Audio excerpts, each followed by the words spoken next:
Hello from the Bureau with an update on dangerous fire weather building again across southern Australia, with particular concern for Victoria and New South Wales this Saturday. Another mass of hot air is currently sitting over eastern parts of Western Australia, and on Thursday, temperatures will climb into the mid to high 40s, and combined with very strong winds, this will lead to elevated fire dangers, reaching severe through inland northern parts and catastrophic levels for the Goldfields and Euclid districts. So if you're in the area, be sure to follow the advice of your local authorities. On Friday, the heat and winds will shift into South Australia, with temperatures exceeding 40 degrees for large parts of the state and across the border into Victoria. Fire dangers will reach extreme levels for several districts in the south, including the Mount Lofty Ranges and Kangaroo Island, where a fire is still ongoing.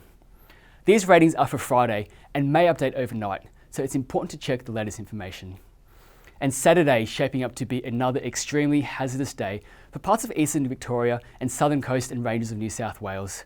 Conditions will be the same or worse than those experienced on New Year's Eve, with temperatures into the 40s, gusty winds, and with a background of more fires burning through the landscape. A vigorous southerly change will move through, but is expected later in the day compared to what was observed on New Year's Eve.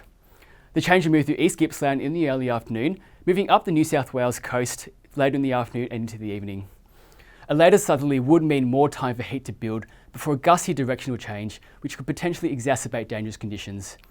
And fire dangers on Saturday will reach severe to extreme yet again across fire sites and communities that have already seen large-scale devastation. And these are again subject to change, so be sure to check in with your local fire agency before then. So as the heat and wind returns, so too does the danger, and it's important to make plans ahead of time. If you're in a fire-affected area, it's vital to follow all instructions from emergency services. Forecasts and warnings are updated regularly, and you can stay up to date with these on the Bureau website and with ABC Emergency Management.